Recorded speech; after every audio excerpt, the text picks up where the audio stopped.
이번엔 전략 플러스 시간입니다. 도움 말씀을 크래프트 테크놀로지스 오기석 에이펙 대표 연결되어 있습니다. 안녕하십니까? 네, 안녕하십니까. 크래프트 테크놀로지스 오기석입니다. 네, 연초부터 지금 미국 주식시장 상당히 바쁘게 달려온 것 같은데요. 최근 들어서는 잠시 소강 상태를 나타내는 것 같습니다. 이 상승 랠리 과연 하반기까지 이어질 수 있겠습니까? 현 시점에서 단언을 하기에는 조금 이른 대답이 될 수는 있지만 우선 이번 주 월요일부터 보면 시장에 조금 일부 피로감은 나타나는 그런 경향이 좀 보이고 있습니다. 특히 이제 다음 주에 FOMC 연준회의가 있는 상황이어서 관망세가 지금 나오고 있다라고도 좀 볼 수 있을 것 같고요. 최근 들어서 이제 주식시장의 움직임도 그렇지만 채권 시장에서의 그 움직임이 좀 눈에 띄는데요. 특히 이제 미국 같은 경우는 현재 채권 금리가 좀 상승을 하고 있습니다. 특히 이제 다음 주 연준의 추가 금리 인상 가능성이 약 한 26% 가량으로 현재 예측이 되고 있고요.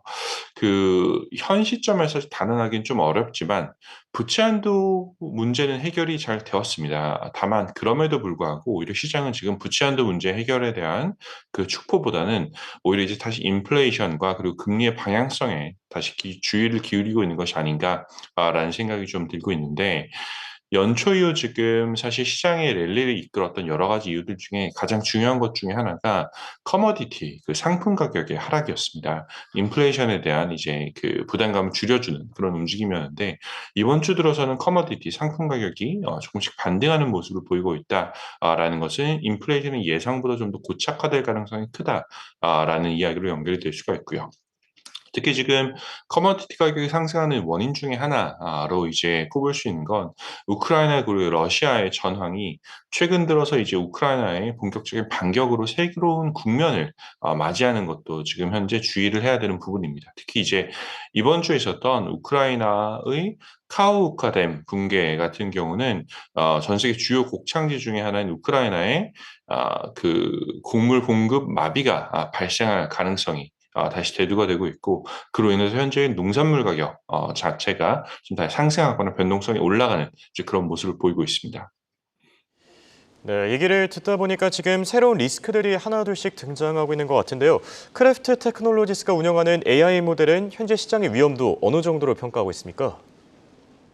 네, 현재까지는 사실 아직 상당히 위험도는 낮게 보고 있습니다. 제가 좀 조심스럽게 말씀을 드리긴 했지만, 저 AI 모델에서 평가하는 시장의 위험도 자체는 여전히 이제 그 크지 않다라고 평가를 하고 있고요. 미국 주식 그리고 현금성 자산의 그 비중을 시장 위험도에 따라서 자유롭게 투자할 수 있는 그 저희 AIDB ETF 같은 경우 현재 현금성 자산의 비율은 한 2% 정도 수준입니다. 절대적으로 낮은 수치다. 결국은 주식시장에 투자하기에 나쁘지 않은 시점이다라고 이제 판단을 하고 있고요. 다만 이제 참고사항 말씀드리고 싶은 건 AI 모델이 지금 사용하고 있는 시장 위험 예측 모델의 변수들 중에서 이번 주부터 이제 주요하게 보기 시작한 것 중에 하나가 뭐냐면 글로벌 원자재 가격 변수들 관련한 중요성이 많이 상승하고 있습니다. 그래서 원자재 가격의 상승세가 지속된다라고 하면 주식시장에 부담이 될 가능성이 있다라고 이제 말씀을 드리고 싶고요. 올 3월 이후 이제 미국 시장의 랠리는 한 10종목이 안 되는 미국 빅테크들이 주도를 해왔습니다. 그리고 이러한 빅테크들의 상승 배경은 이제 그 가장 중요한 요인 중에 하나가 금리 피크아웃에 대한 기대감 혹은 2023년 안에 실질적인 금리 인하가 일어날 것이다라는 그런 기대감이었다라고 본다면 향후 다시 인플레이션 고착화 혹은 상승 국면이 오게 된다라고 하면 지금까지 랠리가 이어졌던 가장 큰 논리 중에 하나가 이제 무너지게 되고요. 그렇게 되면 시장에 부담이 될 가능성은 배제하기는 어려울 것 같습니다. 네, 말씀해 주신 대로 지금 피벗에 대한 기대감도 있었지만 사실 AI 열풍이 일으킨 이 엄청난 상승 랠리도 무시 못하겠죠. 그런데 최근 들어서 AI 기업들 좀 이렇게 주춤하는 것 같은데 이 랠리 과연 어디까지 지속될 수 있겠습니까?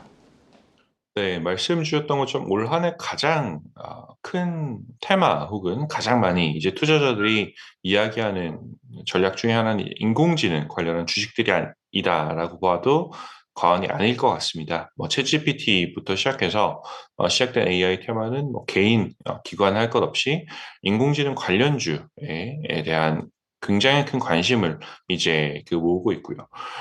그중에서도 가장 많이 이제 회자됐던 종목 중에 하나가 엔비디아 같은 종목들입니다. 그래서 올해 가장 많이 주목을 받았던 종목 중에 하나는 이제 엔비디아다라고 말을 해도 될 것 같은데, 엔비디아를 제외하고도 사실 골드만삭스에서도 지금 굉장히 그 AI 종목에 대해서도 긍정적으로 보고 있습니다. 어제 같은 경우에도 따로 이제 보도자료가 나와서 추가 상승이 가능한 5가지 글로벌 AI 종목들을 선정하기도 했고, 또 AI 랠리가 나온다라고 하면 S&P 500이 여기서 한 9%까지는 추가로 상승할 수 있다라는 이런 이야기들도 지금 골드만삭스 리포트에서 나오고 있는데, 여전히 이제 시장 참가자들의 AI 기업에 대한 관심은 뜨겁다라고 이제 보고 있고요.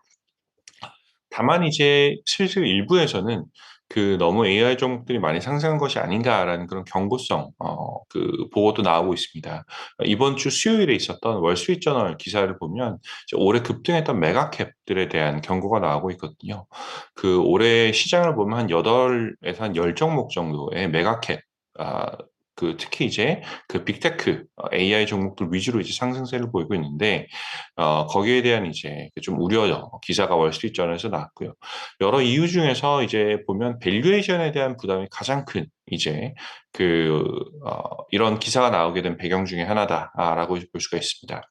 그리고 또 어제 같은 경우는 미국 투자자들이 보는 주요 매체 중인 하나인 이제 벤진가의 소개가 되었었는데, 저희 AI 모델, 특히 AMOM이라는 ETF에 사용되는 AI 모델 같은 경우는 지난주 금요일에 이제 엔비디아를 이제 매도하고 이익 실현을 하고, 그리고 현재는 엔비디아를 나와서 아마존을 포함한 나머지 소비재 위주의 포트폴리오를 꾸리고 있는 그런 상황입니다.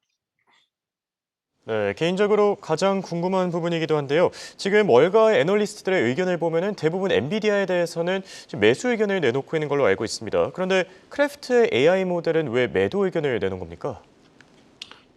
네. 말씀 주셨던 것처럼 현재 거의 대부분의 월가 애널리스트들은 엔비디아에 대해서 매수 의견을 내고 있는 건 사실입니다. 다만 이제 그 엔비디아를 매도했다 혹은 엔비디아에서 이익 실현을 했다라고 하는 부분에서 저희 인공지능만 엔비디아에서 이익 실현한 건 아니고요.